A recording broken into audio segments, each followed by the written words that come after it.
The Halo universe, much like real life, is peppered with individuals of impeccable moral fibre.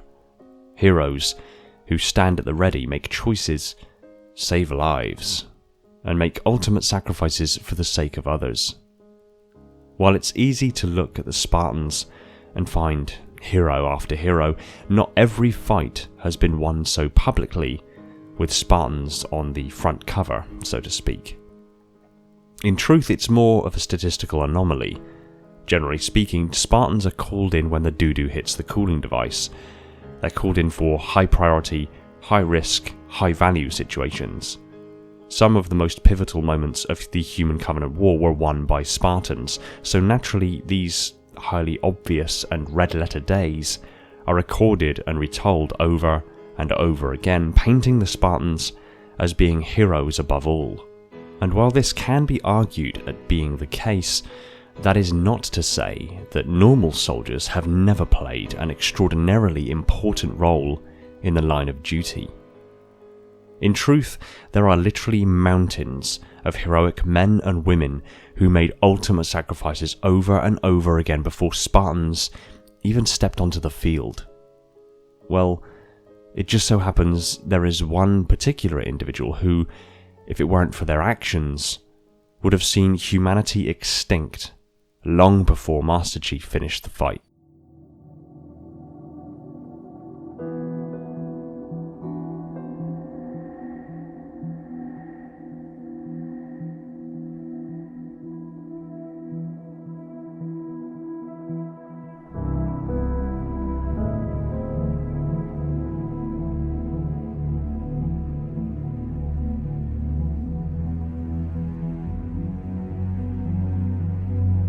Hey everyone, welcome back to Installation 00, and holy hell, it's been one of those kind of weeks.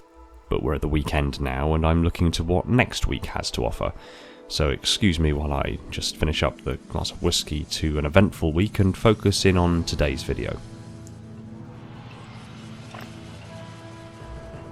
21-year-old Glenn Fiddick, if you're wondering. And hell, if you care to join me, cheers. So today, Jesus, that's a good whiskey. Sorry, I had a bit of a moment there. Anyway, today we're taking a look at an unsung hero of the Battle of Installation 04, an ODST whose defiance of her orders and her ultimate decision saving humanity from extinction, with basically nobody back home knowing the sacrifices she made to save them all. Today, we look at First Lieutenant Melissa McKay. First Lieutenant Melissa McKay was a company-grade officer in the UNSC Marine Corps and served as the executive officer of Major Antonio Silva's Orbital Drop Shock Trooper Battalion aboard the UNSC Pillar of Autumn. Being an ODST, she was as tough as they come. She had her hair short on the sides and flat on the top as per Marine Corps regulation, and also to highlight the tattoos she had on her scalp. Further to this, she had the ODST skull and ODST symbol tattooed on her bicep, although it was damaged during a skirmish aboard the Pillar of Autumn. She had a slightly flattened nose, but full lips and green eyes, and was considered one of Silva's favourites, with the Major wishing he had 20 more officers just like her. By August 2552, she had reached the rank of First Lieutenant and commanded B Company of the ODST battalion assigned to the Pillar of Autumn. Following the vessel's arrival at Installation 04, she took part in the defense against boarding action taken by the Covenant against the ship, helping defend the ship's experimental power plant along with the other ODSTs. When Captain Keyes finally gave the order to abandon ship, she and the rest of the ODSTs got into their drop pods and landed hard groundside on Installation 04. She and the vast majority of the rest of her 130-person company successfully made landfall on the ring, with the lieutenant herself actually landing only half a kilometre from the designated landfall beacon. She managed to rendezvous with Major Silva by the time the temporary base of operations was set up and was briefed on a plan. The plan was conceived by Major Silva and Wellesley, the dumb AI assigned to the ODSTs aboard the Pillar of Autumn. McKay was ultimately ordered to take the rest of her company to the Butte, now designated Alpha Base, and ascend the cliffs to attack the Covenant occupiers from below, while Silva's forces inserted from above via Pelican dropships. McKay and her company then spent the entire night hiking across the plains to the foot of the base, before beginning the attack. Her company began ascending via a winding path while taking grenade and plasma fire from above, although it wasn't long before that particular part of the attack was waning due to the insertion of the other ODSTs via Pelicans from above. Upon finding themselves at the entrance, McKay fired her Spanker rocket launcher into the breach to clear out any resistance before ultimately entering the base completely unchallenged. She then once again rendezvoused with Major Silver, confirming that Alpha Base was now under UNSC control. While Master Chief was deployed to the Truth and Reconciliation to rescue Captain Jacob Keyes, McKay was ordered on a supply run to gather essential materials from the downed Pillar of Autumn. While at face value being a relatively simple operation, the Pillar of Autumn's impromptu LZ had actually been taken over by Covenant forces. They moved towards the Pillar of Autumn during the dead of night and attacked at dawn, while the forces there were still weary from the night shifts. The battle lasted several hours but was ultimately successful when McKay and her company managed to turf most of the Covenant troops out of the area or lock them in non-essential areas of the ship. They then quickly tasked themselves with gathering all of the essential materials, including warthogs and scorpions, needed to take back to Alpha Base. Due to limited numbers of personnel, her company provided invaluable additional support. As the convoy then left the Pillar of Autumn, was subsequently attacked by emplaced Wraith mortar tanks, but ultimately succeeding in clearing the way and making it back to Alpha Base. Upon arrival back at Alpha Base with it being fully reinforced, McKay then took charge of defensive perimeters around the base.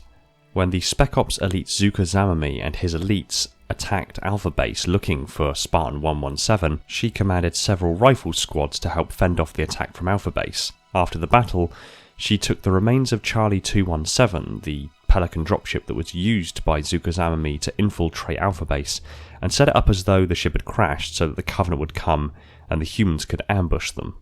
And while the Covenant did arrive, so did the Flood. And while being utterly horrified at the Flood when she first saw them, she nevertheless managed to capture one combat form alive, which just so happened to be the former Private First Class Wallace A. Jenkins. Jenkins, if you remember, was part of the squad with Sergeant Johnson and Captain Keyes within the Flood Research Facility in the swamp in the Level 343 Guilty Spark. It was his helmet cam footage that we saw when the Flood first made their appearance. Jenkins' story in particular is rather disturbing in that he was infected by an old and weakened infection form, which meant that he was still fully conscious as the infection form took control of his body, and even occasionally managed to wrestle some control back.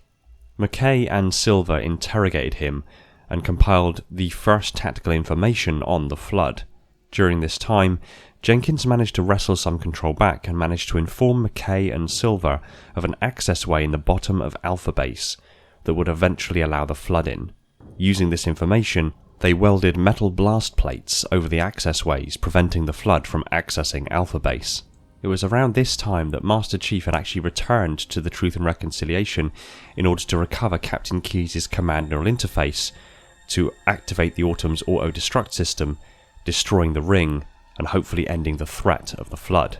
Following his departure from the Truth and Reconciliation, Chief alerted Alpha Base of his intention to destroy the Ringworld. The relatively large force of Marines, ODST and crewmen deemed too important to be put into cryogenic suspension, and thus were not ejected into space, were evacuated on the remaining few Pelican dropships as Alpha Base was finally abandoned. The Pelicans made a beeline for the hangar bays of the Truth and Reconciliation, where the Covenant and Flood had all but managed to kill each other off, with only a few remaining enemies left aboard the ship and thus very little resistance in taking control. The UNSC forces quickly gained full control over the essential systems and most notably the control room, and even managed to capture the Prophet of Stewardship who was still aboard the vessel at the time of their raid.